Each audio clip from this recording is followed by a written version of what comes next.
Oke, ini sangat menarik dan penting, terutama untuk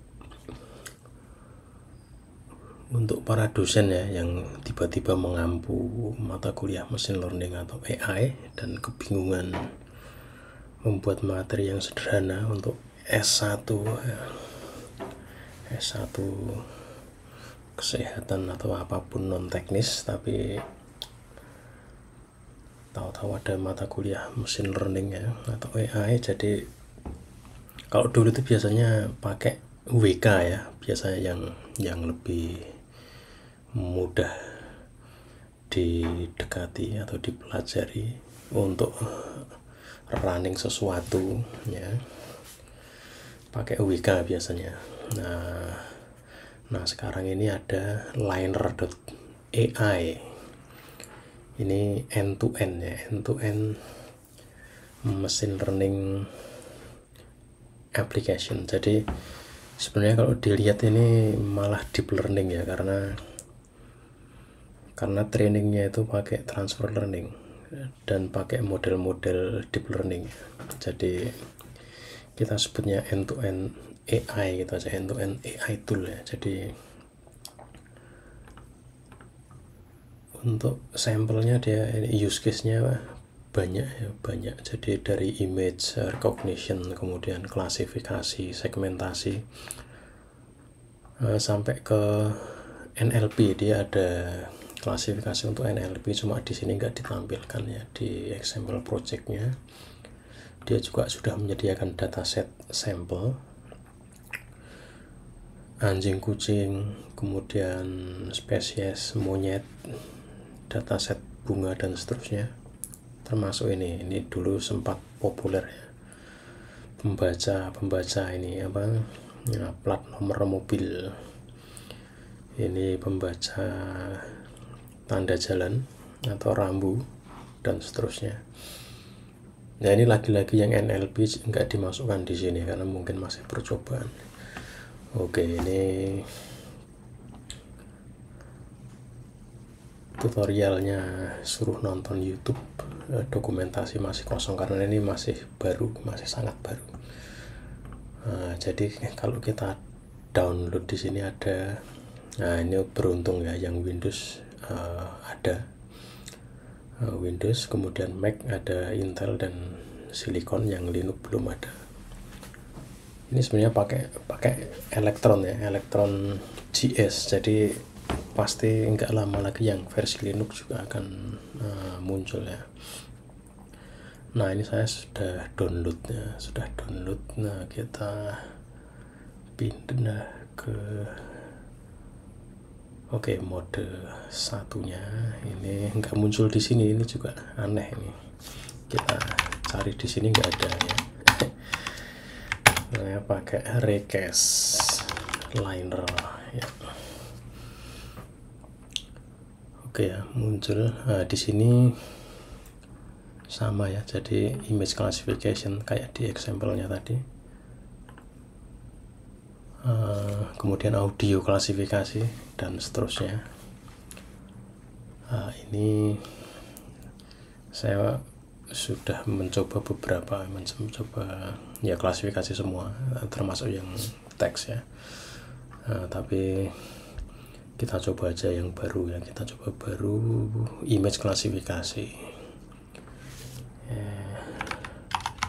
melanoma, karena saya punya dataset melanoma, tapi ada di sini ya, ada di eksternal SSD.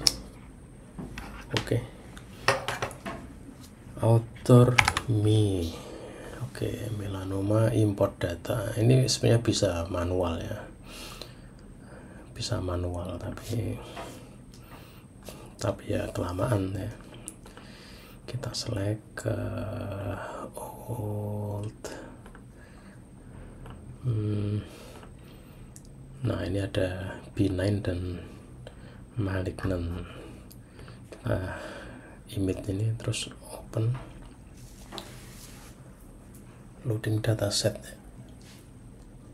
Ya ini jadi kalau udah di add tuh nanti akan muncul seperti ini ya. Setelah di load akan muncul Yang benign ada 826, kemudian yang malignant ada 374 ya, separuhnya ya. Setelah itu kita mulai ke training ya. Training ini kita reset aja, clear training. Kemudian defaultnya dia pakai efficient net. Nah, jadi ini model-model pre-train yang disediakan ya. Ini baru 3, yang efficient, mobile, sama ResNet. Saya dulu yang di paper yang punya seseorang itu pakai ResNet ya, ResNet sama plus external variable, bukan eksternal, pakai apa, tabular variable digabung. Jadi kalau cuma image doang nggak bagus, dapatnya sekitar 80-an ya untuk accuracy-nya. AUC-nya ya hampir mirip ya, hampir mirip. Ya, kita pakai efficient net aja. Number iteration ya default 1000, early stopping no aja. Data augment yes. Train full network ini untuk yes nya nggak bisa, belum bisa, jadi kita pakai no, karena kalau transfer learning itu top layernya itu dibuang terus dipasangin punya data kita ya. Kemudian kemudian start training.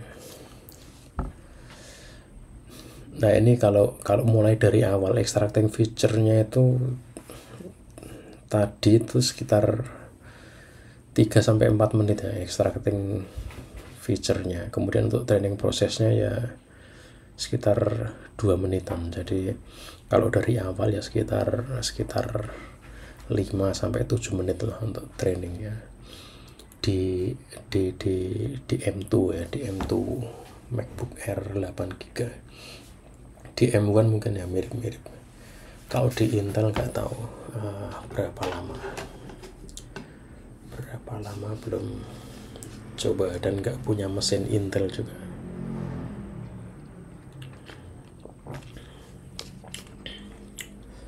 Nah, di sini real time parameter accuracy dan loss-nya juga ditampilkan ya. Nggak stabil ya memang ya, datanya kecil ya, datanya kecil meskipun sudah pakai augmentasi, jadi mungkin nggak determinatif ya. Nah, sudah selesai, jadi akurasi validasinya 90% ya, lumayan, sangat-sangat lumayan. Dulu saya dapatnya 80 sekian ya, atau 85 atau 84an, udah lupa. Nah, ini lumayan juga, ini cross antar kelasnya hampir sama juga, tapi untuk recallnya yang parah ya, selisihnya cukup jauh recallnya. Kalau secara global ya lumayan, weighted average F1 score dan seterusnya. Recallnya yang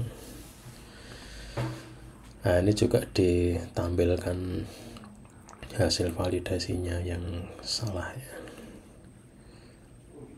hasil tesnya yang salah. Ini kalau seperti ini harusnya yang malignant itu benign, yang benign malignant. Kemudian nah, ini yang dimaksud end to end dari awal sampai akhirnya ya di sini kita bisa tes dengan data eksternalnya. Data eksternal misalnya saya pakai kamera ya, coba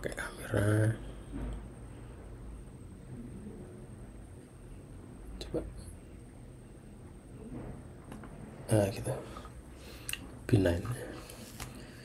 benign malignannya 25% ya. Kita kalau dari file kita coba yang ini, tak potong separuh ya, benign juga. Kalau yang full mana, yang full ini ya,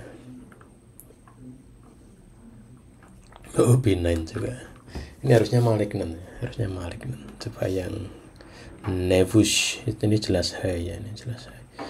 Ini juga benign, jadi mungkin ini ya stepnya kurang lama, kurang banyak, ditambah mungkin ke 2000 atau dan sampai didapat kurva yang smooth ya di trainingnya.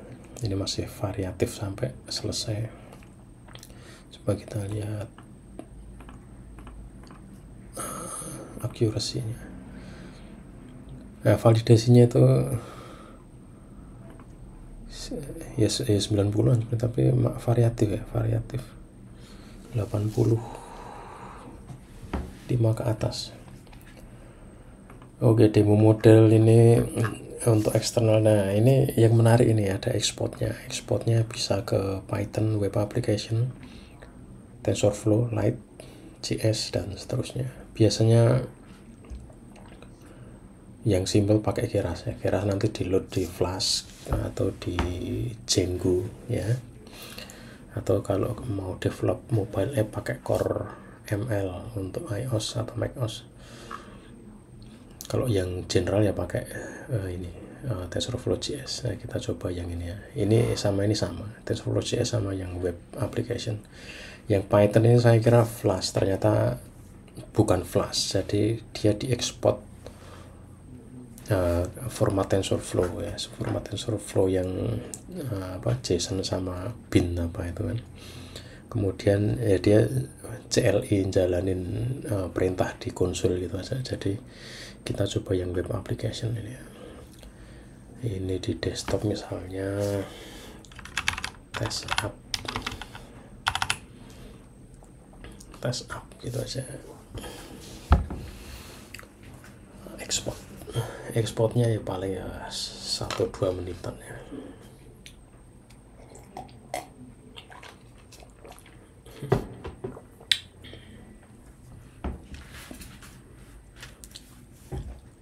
Nah, udah selesai, kita cek di apa ini kok ya, cd desktop test app. Nah, ini ada banyak file tapi kecil. Hasil ekspornya itu yang bin itu yang modelnya modelnya ya 4 kali 4 ya 16 mega ya, cukup ya, sangat kecil ya. Kalau biasanya kita ekspor Keras itu kalau pakai deep learning itu ya tergantung datanya ya, bisa ratusan mega sampai kadang 1 atau 1,5 giga ya. Nah, ini indeks ini nggak bisa langsung dibuka, kita harus pakai server lokal. Jadi bisa pakai modul Python seperti ini. Nah, ini kita buka di localhost. Oke, muncul ya localhost. Oke, localhost 8000. Nah, muncul seperti ini. Ini pakai salah satu image yang tadi di train ya, Malignant. Coba kita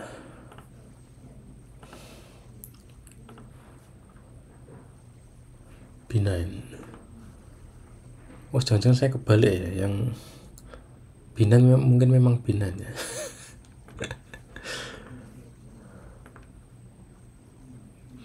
Ya gitulah, pokoknya intinya gitu. Jadi itu pentingnya domain knowledge itu ya. Jadi kadang kalau teknis saja itu ya mudah sebenarnya, tinggal klik, tinggal run, tinggal ngetik, tinggal coding ya. Tapi kalau domain knowledge-nya kurang, atau 0 atau 0 atau kosong, atau 0 atau NA atau not number, jadi kebingungan ya, ini yang bener yang mana, itu nggak bisa justifikasi. Jadi ya cuma kira-kira. Jadi intinya seperti itu. Jadi intinya tool ini ya, tool liner ini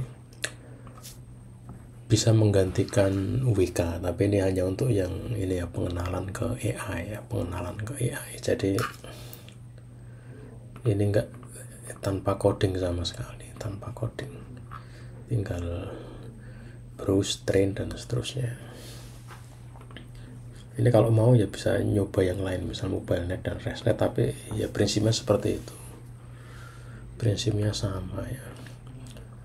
Nah, kita lihat yang NLP ya, text classification. Jadi ini sampelnya saya download dari public. atau gini aja, close, kita new project. Nah, coba doang. Ini juga public dataset, nah, cuma satu soalnya contohnya ya. Nah itu udah selesai karena dia udah di download sebelumnya ya. Nah ini modelnya kalau yang NLP ada dua ya, Distilbert sama Tinybird. Distilbert itu bird yang versi apa ya, versi kompresinya ya, jadi didestilasi. Kalau di TensorFlow itu mungkin kayak yang prune model ya, jadi beberapa network yang enggak esensial tuh dibuang sehingga ukurannya bisa jauh lebih kecil. Yang Tinybird ini ya hampir sama, cuma algoritmanya yang beda. Dari algoritma cara mengecilkan ukurannya ya. Misalnya Distilbert saya dulu pernah pakai untuk ya tugas NLP di salah satu kompetisi dan hasilnya lumayan. Kita start training ya. Kalau ini enggak ada, ada opsinya. Oh ya sama aja. Sama aja, extract feature. Ternyata cukup cepat ya. Sorry ya, trainingnya ya sama ya, tetap loss sama accuracy. Nah, ini ada 1, 2, 3, 4, 5, 6, 7 kelas. Ini cepat. Coba kita lihat datasetnya berapa, 39,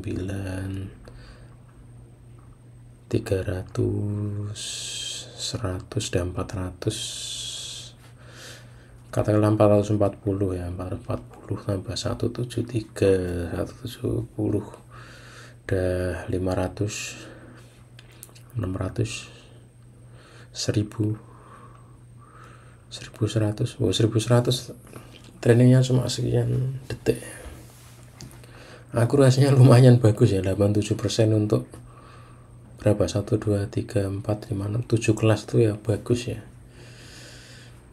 Bagus karena pas kemarin itu saya 10 kelas ya, jadi paling tinggi itu yang ya kelompok saya itu 72 untuk F1 ya, makro average F1 nya itu 71, 72 ya, paling tinggi. Tapi 10 kelas ya gitulah. Jadi tapi nggak pakai Distilbert, malah pakai apa, TF-IDF biasa sama apa ya, SVM kalau nggak salah. Kalau ya kayaknya SVM. Oke, ini demo modelnya, kita lihat sampel datanya seperti apa. How many first class? Ayo kita, how many economic class for tomorrow flight from Texas to New York. Jadi dia kelasnya artis quantity ya, how many. Coba kalau how much, kita tes how much is airfare for New York to Jakarta. Airfare ya, ada airfare-nya. Jadi meskipun ini how many, ini how much, dia tetap bisa bedain, tetap dia ada kuantitinya juga, sekian persennya. 92%-nya ke airfare. Ya kita coba export. Ya sama aja ya. NLP test. Kalau mau lihat apa struktur networknya, sebenarnya bisa diekspor ke Keras, nanti bisa di plot model ya. Plot model pakai apa? pakai TensorFlow Keras di plot model nanti bisa kelihatan struktur modelnya seperti apa, layer-layernya, kemudian trainable featuresnya dan seterusnya ya. Nah, kita cek yang